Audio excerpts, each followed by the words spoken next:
Hey guys, what's up? It is draft season, and I think today we got to go over draft day bargains and talk about some guys that you should definitely be targeting to really get some better value for your pick. I think this is really important. So many people go into the draft with, I like this player, I don't like that player. But if you want to get a roster that's all around talented, you're going to have to get some steals, get some bargains out there, and that's what we're going to do. We're just going to present to you, I believe, 8 guys that we like that you can consider. If you don't like them, make sure to drop a comment down below and tell you how dumb we are. And if you agree with us, please be positive to offset all the mean comments that we always get.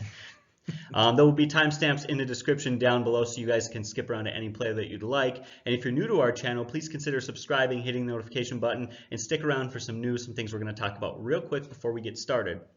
First one being, guys, if you're new to our channel, know that we're not just a YouTube channel. We also have a website with rankings. We run an Instagram. We run a Facebook. We're really trying to get out there and get as much fantasy information out there everywhere as possible. So no matter what you're doing, you can get some awesome fantasy advice. So make sure to go check out our other sites if you haven't done that. We do have a fantasy football league that we're running this year. It's free. If you want to be involved, all you have to do is drop a comment down below. Now, we're running 2 leagues, and I don't believe we have too many spots left, so we can't guarantee that you'll get in.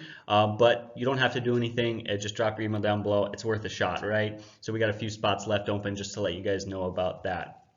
Other thing is we're going to be running weekly waiver wires and start sit advice videos for every player, every game, all year long. So make sure to stick around for that. Hopefully you guys enjoy it. Rob, I don't think I have anything more to cover. Should we get into it?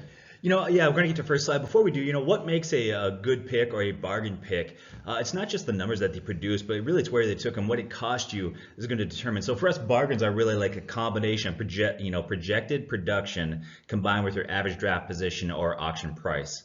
We always talk about, for example, if I go and I, draft DeAndre Hopkins in the first round, he goes 75 catches, ends up with 1,000 yards and 8 touchdowns. I'm going to be disappointed with those numbers. Obviously, that's not the numbers you want from him. But let's say I go out and I get Dante Pettis. I draft him in the 9th round, 44th wide receiver being taken, and he puts up those numbers: 75 catches, 1,000 yards, 8 touchdowns.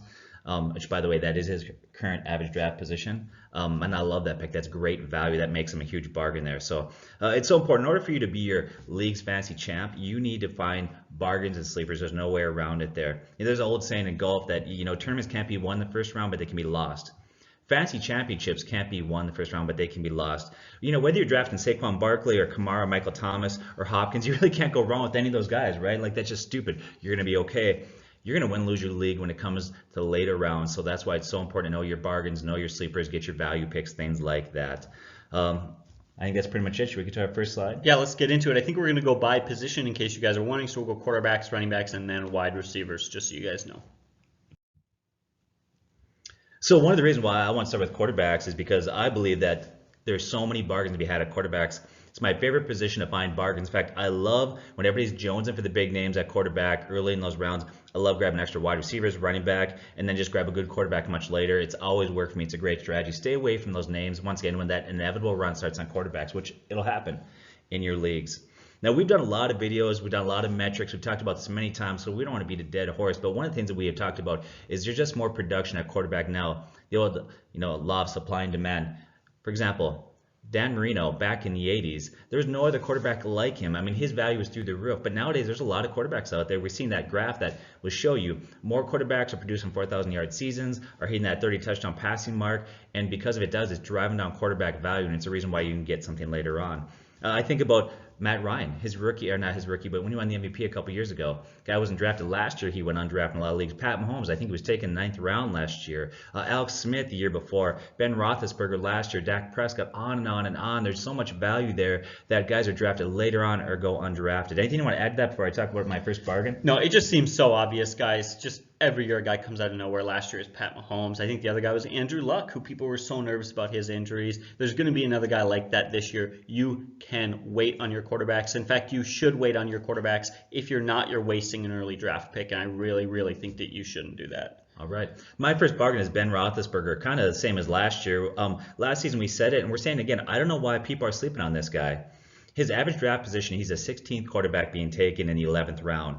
Now, last year we said don't ignore Ben Roethlisberger. And for the record, those that followed our site, followed our rankings, know that we had him ranked the 6th best quarterback in our preseason rankings. 6th. I know a lot of people didn't like that pick. They didn't agree with it. They thought it was way too high. He was fluctuating between 12 to 14 to 15 range in there. We were right. He crushed it. He finished third in fantasy quarterback scoring behind only Pat Mahomes and Matt Ryan. He also finished with a career best 5,000 plus passing yards and a career best 34 touchdown passes. Many people don't realize, but since 2012, last 7 years, right, Ben's per game statistical average is projected out over 16 games turns out to be 31 touchdown passes per year. In the last 5 years, he's averaged 303 passing yards per game. So, I mean, those are crazy numbers, right? Last season, there's a lot of things that contribute to it, but I think one of the big reasons why he took a hump, and we talked about in our videos last year why we felt like he was going to take it to that next level, is last year Steelers hired Randy Fichtner as the offensive coordinator. He's very close to Ben Roethlisberger, and a lot of people said that Ben and the previous coordinator, Haley, disagreed about play calling. Ben wanted more up-tempo, no-huddle offense. Rumors were that Fichtner would capitulate with that, and it appears that he did. Steelers finished 6th in the league scoring, and Ben had a career year. So some of that success, I think, can be attributed to the change in the offensive game plan and that approach. And that same game plan approach is going to happen this year. They're not going to change that. They've already run on record saying we're going to run that same offense. His average draft position clearly indicates that people think he can or won't repeat those numbers, and what they often do is they put out to roster changes. They say, well, Le'Veon Bell's gone, so is Antonio Brown. Those are huge weapons. That's going to hurt his value. Well, one, Le'Veon Bell wasn't there last year, okay? So, yeah, he's gone, but he didn't play the whole season, right? Absolutely. Yeah, looked like you had something to say. So. No, yeah, it's just one of the things that we throw in there is you consider all of the touchdowns and everything that's happened and Antonio Brown leaving and what that's going to mean. A lot of people forget that. Did you know that like 80% of the interceptions that Ben Roethlisberger threw last year, he threw when targeting Antonio Brown? That's something that people don't realize. Yeah, well, it's funny because I don't have the exact stat, but it's playing right into what you're saying, which is last year. In many ways, actually losing Brown might help him. His quarterback rating, Ben Roethlisberger, when throwing to Brown, was very low for a Tier 1 wide receiver. In fact, his quarterback rating was 90, which is low. When you look at a lot of Tier 1 wide receivers, I think you look at Hopkins, Thielen, guys like that. Oftentimes, the quarterback rating is 115 to 120. When he was throwing to Brown, was 90. Brown was constantly begging for the ball. He became predictable. He was forcing into traffic. Spreading the ball around this year should increase his efficiency. Undoubtedly, I think it goes back to what you're saying there. Brown's going to be replaced by Moncrief and James Washington. I think they both add value, and James Washington comes here with a huge sleeper value. This guy's got a lot of talent upside. Look at James Conner and Jalen Samuels. They're very good pass-catching backs. In fact, Samuels coming out of college, many thought would be a tight end because he had such good hands. Even if he regresses, let's say he regresses and goes back to what we call normative numbers for Ben Roethlisberger. For him, that would be about 28 touchdown passes and 4,200 passing yards. That's still a really good bargain. He can easily finish top 5 in scoring, but he's only going to cost you the value of the number 16th quarterback taken off the board. That's a great bargain there. Anything else? No, I think that about sums it up. All the analytics like really lead into this guy being a great option this year. But I got another great option I don't want to talk about. All right, guys, so here I think I absolutely have to talk about Jameis Winston. This guy is extremely undervalued. First thing was, I'm actually surprised how undervalued he was. I didn't even look into how undervalued he was and how good of a bargain he was until I just had an auction draft. And it was late in the auction. All the quarterbacks were gone. Jameis Winston, a guy I had already planned on targeting. I just didn't realize how much of a bargain he was. I waited till the end of the draft. I bid $1 on him. Nobody else bid me up at all. I got him for $1. He was such a steal, and so I looked into it, and sure enough, according to average draft position, it's the same sort of thing where he's being taken as the 16th overall quarterback. That's insane. That means he's not even a fantasy starter, and I don't really see how that is. We're going to talk about some numbers real quick, but first, let's just talk about sort of the superficial things, like just the great receiving core that he's got. Chris Godwin is a great wide receiver, too. Mike Evans is an elite wide receiver, one, a great talent. He's got O.J. Howard. He's our 5th-ranked fantasy tight end this season. He absolutely deserves to be there. He's extremely talented. Came out his rookie season and set the record for highest passer rating generated as a rookie tight end. So O.J. Howard is a huge option who's matured. We talk about awesome things like reports coming out of camp. Now, we're used to talking about rookies and young players we haven't heard of. Those are the players we talk about, practice reports and mini camp reports and what people are saying. But it matters for these veterans as well. And so when head coach Bruce Arians says, you know, hey, we know he's had all the talent in the world, but we're finally seeing some consistency out of him, that bodes really well for him as a quarterback because he needs to be able to get it done every single play of the season. So I love the reports coming out about him. But these aren't just my opinions or people's opinions. The numbers from last season support it. Now, due to suspension and a little bit of injury, he actually only played or only started in 9 games. And I'll actually give it 10 games because 1 game he didn't start. However, in that game, he got enough reps that I'll consider it starting. He threw about 20 to 25 passing attempts. Still in the low end for him, but I didn't want to kind of skew the numbers too much, so I put that in there. But in those 10 games, in just those 10 weeks, he was the 6th best fantasy quarterback last season. That right there is huge for me. He's coming in with basically the same offense. He loses Adam Humphries and Deshaun Jackson. Jackson is just a deep ball threat. No offense, he's very replaceable. And Humphries is being replaced by the added value that Chris Godwin's going to get with extra targets. But the ultimate reason I love this, you can take him super late, you could take him after all the other starters are gone. He was a great quarterback last season. I love his new quarterback, Bruce Arians. I've talked about Bruce Arians. I like him as an offensive coordinator, but really it comes down to the rest of the team. And what I like is that he's going to throw the ball a lot, just like he did last year, just like he did the before. Tampa Bay has a horrendous defense. They had the 30th overall ranked defense last season, the 32nd ranked run defense, and the 31st ranked pass rushing defense. They just weren't getting the job done on defense, and neither is their running game. They had bottom 5 in the NFL rushing grade and run blocking grade last season. So for whatever reason, their running backs stink, their defense stinks. There is a huge need for Jameis Winston to throw the ball a lot, and that is basically a perfect formula for Winston to have an awesome fantasy season this year. Yeah, I think the mistake a lot of people make is they can't separate football value from fantasy value. You talked about him being a great player. Obviously we're not saying he's great like Pat Mahomes great or he's Aaron Rodgers great. We're saying he's got great fantasy value. We pushed him hard last year, him and Fitzpatrick, and I rode them back and forth all year. He got benched for a while. Some of you are kind of hating on that we made some stupid picks there. But once again, we don't care about his football value. We care about his fantasy value. And it was huge last year. When he was down, we started Fitzpatrick, and he was huge. We just went back and forth and rid him the whole year, and they did great. Once again, put aside football and think about it in terms of fantasy. That's all we care about. And that defense is atrocious. They have to throw all the time. Even if they make improvements, they're still going to be in the bottom third of the league, that defense this year. So absolutely, that is the formula for success. But let's get to your next guy. I believe you have one more quarterback to talk about. I do. A little kind of a homer pick here, but Kirk Cousins, currently the 18th quarterback being taken in the 12th round. 18th, even worse than your guy there, Winston, you just spoke about. And I don't know why so many people are down on this guy. So many haters. It makes me think of Ronnie Dangerfield. Ronnie Dangerfield a little bit before your time? No? Quite a bit before my time. Okay, so Ronnie Dangerfield had this saying, I get no respect, and basically like nobody could respect him. And I feel like that's Kirk Cousins right now. Nobody's respecting this guy. Now he signs a big contract, and I know when he did that, expectations went through the roof, right? Yes, in football terms or in the football world, he and the Vikings disappointed last year, but in fantasy terms, he had career best numbers last year. Once again, think about it not football terms, think about it in fantasy terms. Why is the fantasy community so down on this guy?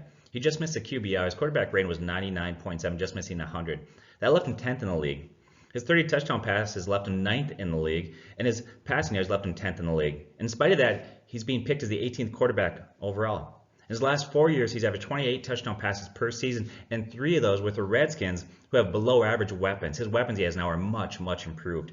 He's 31 years old. He's been in the league 7 years. Now at 31 for quarterback, that's not old at all. In fact, I think a boost in stats is not out of the realm of possibility. I could see him even stretching up there to maybe 35 touchdown passes if everything falls into place.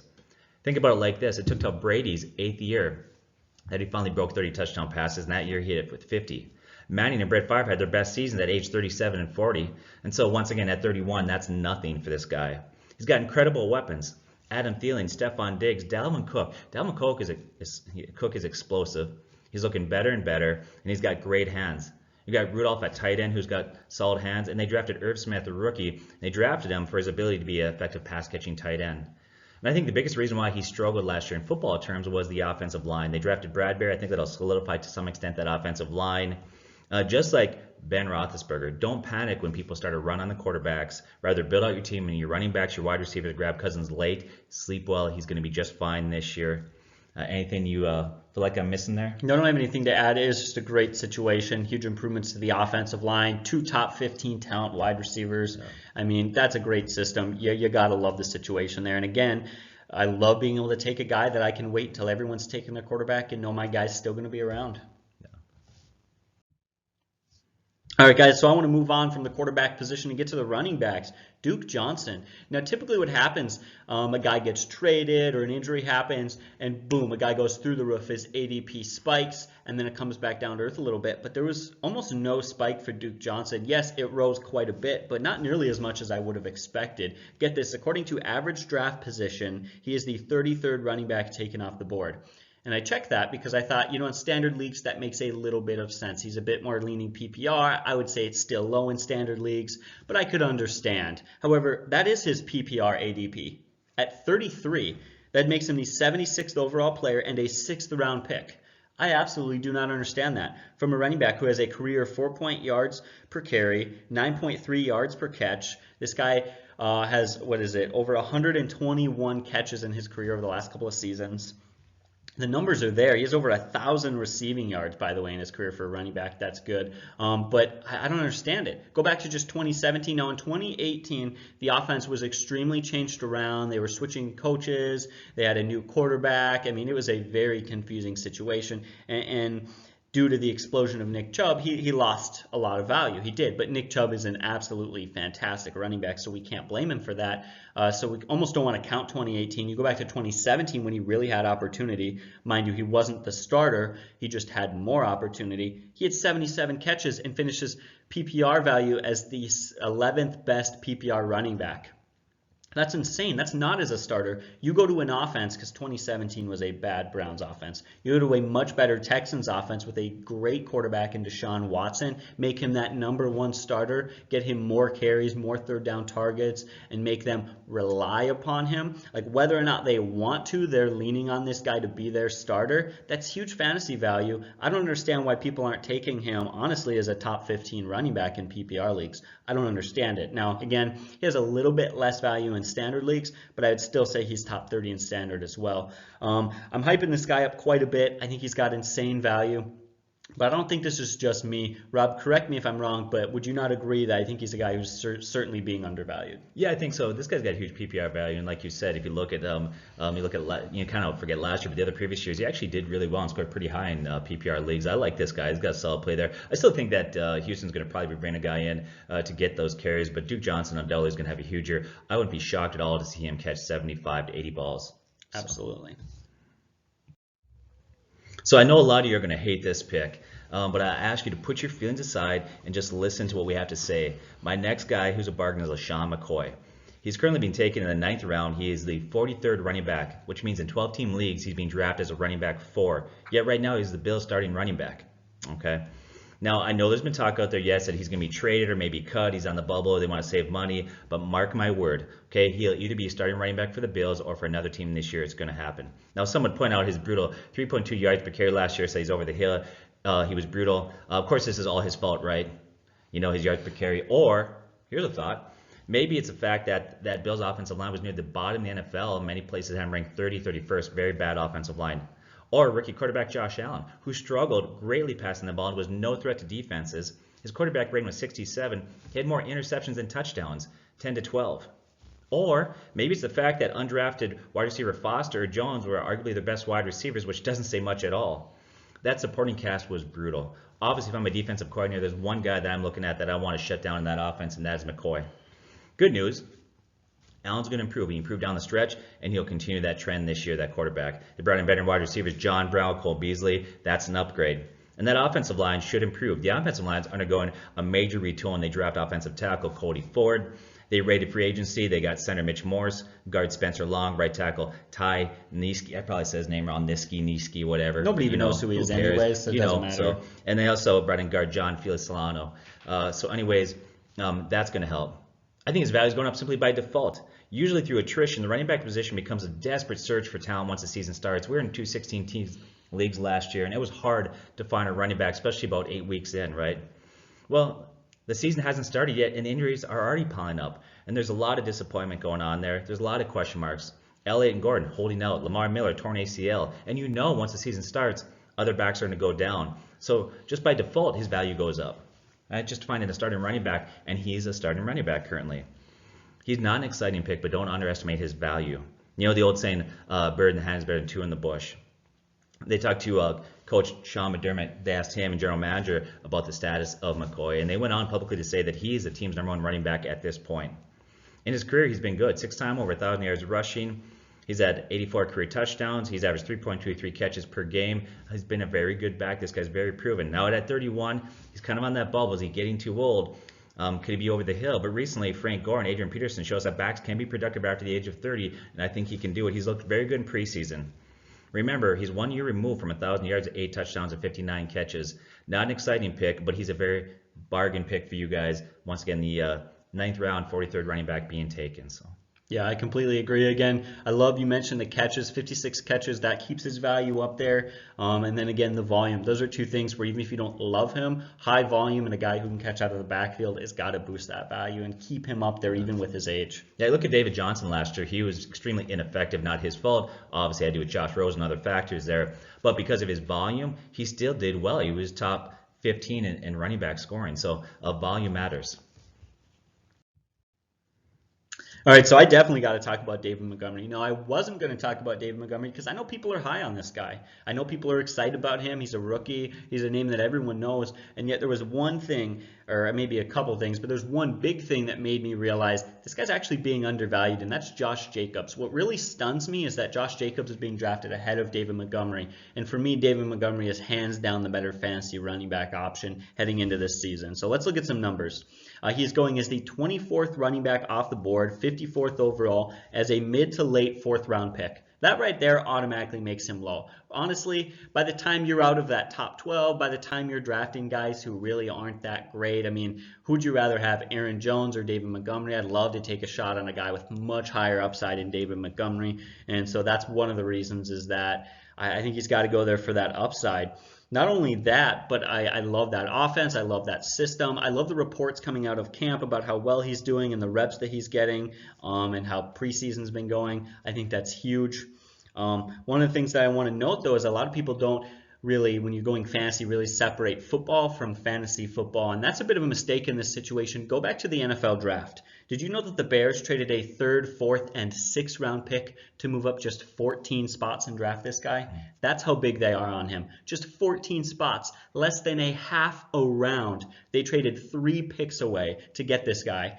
They love this guy. The reports are they think he's huge. I think he is hands down going to be the #1 back. I don't know if he's going to be the sole starter, this workhorse who's getting 300 plus carries, probably not, or 200 plus carries, but he's going to have huge fantasy value, and I think he's definitely going to finish inside that top 20 for certain. I don't know how Josh Jacobs is being taken over him. Mind you, he's actually being taken 7 spots ahead of him. When he's playing for an offense, Jacobs is that finished bottom third in run blocking and pass blocking and rushing grades and in total offense. That's crazy when you compare that to the Bears offense, who managed to finish top 5 in run blocking, pass blocking, and finished 5th according to Pro Football Focus in overall offensive ratings. I think everything's working in this favor. I don't think he's quite going to be Saquon Barkley, but I think he's this year's Barkley as far as he is the #1 rookie fantasy running back this season. So my next bargain is Sterling Shepard. His average draft position currently is 38th wide receiver being taken in the 8th round. That makes him being drafted as a wide receiver 4. But yet right now he is the team's #1 guy there. Now Sterling was very good and why don't he shine in 2017 in a difficult situation when Beckham was down with an injury and Brandon Marshall was out. He became the team's #1 option. He had some games there that were huge, kind of shows what he can do when he's healthy in the right situation. He had 3 games he exploded. One game he had 7 catches, 133 yards and a touchdown. Another game he had 11 catches, 142 yards, and then the game after that 11 catches, 139 yards and a touchdown. That season he only played 11 games, but had he played 16, he easily gets over 1,000 yards and 80 catches. And he did this while seeing other teams' best cornerback in double teams. Opportunity is key. Now, I know you can get excited about other wide receivers. I think about like Josh Reynolds. Okay, the idea is what if Kupp goes down or, that high-powered offense, and wouldn't it be great to have him on your bench? They may seem more appealing, but they need an injury to become relevant. And Sterling is clearly the team's #1 wide receiver and their best wide receiver. He is the go-to guy there. He's going to get a lot of targets this year. Beckham is gone, and he is their go-to guy, as I said. Now, he does have a thumb injury, and there's some concern that he'll be ready. But right now, everything's pointing to him being ready for week 1 there. So at most, he misses a week or 2, but everything's pointing to him being ready week 1. Some would say, well, what about Golden Tate? He's really the #1 guy. They brought Golden Tate in there. Golden Tate is an undersized slot receiver on the downside of his career. He disappointed in Philadelphia, and he's currently serving a 4-game suspension. So once again, Sterling Shepard is the guy there. Love this guy. I think he's a nice value play. I think he's got some nice upside to him. He's a guy that I think if everything fell into place and all went really well, he could end up becoming that guy that would put up maybe wide receiver 2 fantasy scoring. So. No, I completely agree. I'd be much more nervous about this situation had we not seen him without Odell Beckham. But because of Odell Beckham's injuries and the time that he missed, we've seen what this guy can do, and that gives me a lot more confidence in him. Yeah, another thing I like about him is, Evan Ingram is a very good tight end, very underrated. And Saquon Barkley, He's not going to see a lot of double teams, Sterling Shepard, because Saquon Barkley is going to see a lot of double teams, a lot of loaded boxes there. So if you're a defensive coordinator and you're going against the Giants, you're focused on Barkley, and I think that bodes well for the rest of the offense. Yeah, it's funny. He's one of those situations where he manages to benefit in a very best of both worlds sort of situation. He is both the #1 wide receiver, but also not the #1 target for defenses to worry about. It's seemingly a perfect situation there. All right, guys, so I got to put Emannuel Sanders on this list. First thing I want to say is that I totally understand that his average draft position, his value is dropping. The Achilles injury last season was a big blow, and it makes a lot of people nervous, and I totally get it. However, don't completely jump ship. This is one of the situations where we talk about how there are a lot of mid-round wide receivers that you can get if you're drafting running backs early and you can have some good talent. This is one of those options. According to average draft position, he is the 39th wide receiver taken off the board. That is 92nd overall, and makes him an 8th round pick. This guy's a very late value. This is for a guy who last season was on pace for 1,200 yards and 95 catches. This is a wide receiver 1 for Denver. He is the guy. He gets a lot of targets. I think it's a great situation.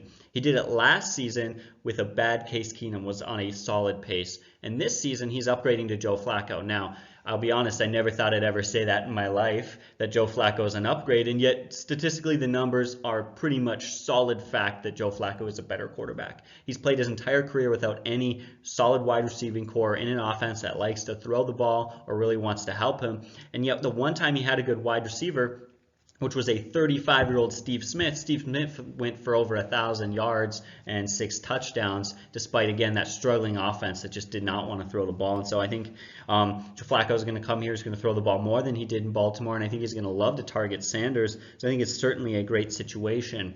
The one concern that people have, because I think it's pretty easy to say, hey, guys, if he's healthy, he's obviously going to be better than wide receiver 38, right? That makes him not even a wide receiver 3. That makes him a wide receiver 4. I think that's terrible. The guy's not even going to be a starter. I think it's pretty obvious to say if he's healthy, no duh, he's going to finish as at least a wide receiver 3, if not a wide receiver 2. So that's the question to address. People are saying, I don't know if he's going to be healthy. That's not true. All the reports coming out, he's going to be healthy. Reports are he's fine. He's been practicing. He even played in a preseason game. I believe it was against the 49ers. He had a nice 19-yard catch in what people are calling the most important catch of Denver's offseason or whatever. But anyways, I think this is definitely bodes very well for him that he's playing. He looks healthy and he looks fine, and I don't see any major concerns with him. Of course, this is going to put a bit of a ceiling on him. I'm not saying he's going to be an elite wide receiver in the top 12, but he definitely has higher value than wide receiver 38. For me, he's got to be a lot higher than that. But Rob, do you have anything you want to chip in there? No, I agree. I think he's a good play. We talked about him recently. I think he's going to be very solid there. I agree with you. I think he's got a safe floor, a little bit lower ceiling, but yeah, definitely being overlooked by a lot of people. So the final guy I'll talk about here is Dante Pettis. This guy's a little confusing. Look at a few months ago, he was trending upwards. People love this guy. He was a major sleeper. But then some reports came out. Coaches made a few comments. Now his value is starting to drop a little bit. He's currently the 44th wide receiver being taken in the 9th round. That means he's being drafted as a wide receiver 4. Now he does come with concerns. One of them for me is Jimmy Garoppolo. Personally, I think Jimmy's a little bit overrated. He came in there with a lot of potential. But if you really look at his resume, this guy hasn't had a lot of success as a starting quarterback over a prolonged period of time. Another thing you think about is just some struggles in the preseason with Jimmy. You look at that offense right now has got some concerns there. Another concern for people, and I think why his value dropped, is the coach has not publicly declared him as a starter yet. Okay, now is that coach speak? Is it a game? Who's their starters? What's happening there? But if you look at the preseason game, the last preseason game where their starters were on the field together, him and Goodwin were out there as starters. He's going to be their starter, obviously. It's just coach speak. It's what they do. He's going to be their guy.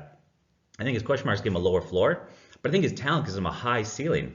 This guy's a stud. He could finish as a tier 2 wide receiver in scoring. Last 4 games in 2018, and now I didn't include week 16. And the reason why in week 16 he got hurt in the second quarter versus the Bears. In those 4 games, he averaged 4.25 catches per game, 338 yards total during that stretch, which turns out to be 84.5 yards and 4 touchdowns like I mentioned there. If you project over 16 games, it turns out to be 1,352 yards, 68 catches, and 16 touchdowns. Once again, he was on fire. It's really tough for rookies to come in and I think have an impact. One of the things that you look at the transition from the college level to the NFL level, it's hard. It's not easy to make that transition. One, in college, a lot of the receivers are facing guys that are going to never get close to the NFL.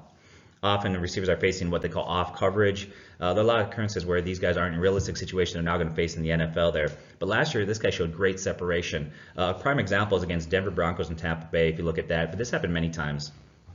Pettis had routes where he made the corner look silly. In fact, one route was a 12-yard curl, and he actually made the corner literally fall. Against Tampa Bay, he had another one buckle his knees. Just time and time again, he was getting great separation, runs really good routes, very athletic. A lot of things are working for him there. He was only targeted 40 times last year, but he scored 5 touchdowns. 33 of those targets came with the backup quarterback. Still had great numbers there. Not just the backup, at times even the third string quarterback. Yes. They went through 3 guys last season. Yeah, still produce. You know, he finished here 27 receptions. 19 of those went for first down. This guy's got great bargain written all over him, so I like Dante Pettis.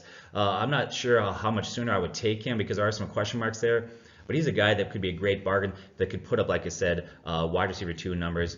Love that. Especially when it comes to most leagues, you start 3 wide receivers. And really, you want 1 elite guy and 1 safe number 2. And typically, I'll go week to week. I want high upside at my wide receiver 3. I love taking a little bit of a risk. And so this is definitely another one of those situations where he should go higher simply because if you had him as your wide receiver 3 or wide receiver 2, he's got the ceiling to be a top 20 wideout for sure. And so, again, maybe a little bit of risk there, but it's absolutely worth taking. If you want to win a fantasy championship, you got to take risks, and those risks has to pay off at some point. This is probably one of these safer quote-unquote risks that you could take. All right. That's it for our thing. We'd love to hear what you guys think. Who are bargains out there? Any thoughts? Subscribe, like, and notification. Once again, real excited to watch for our waiver wire week 1. We're going to put that up before the season starts. The one thing you need to do, this is so important. We say this all the time. Okay, I don't know how many owners go out, they have a good draft, they have a good starting lineup, and so they just ignore the waiver wire as the season's about to begin. You can always and should always be building out your bench. Yeah, your lineup looks great now. All it takes is 1 week. I had that 1 year. I had great starting running backs. I kind of ignored it, went against my own advice because I had Le'Veon Bell and Jamal Charles.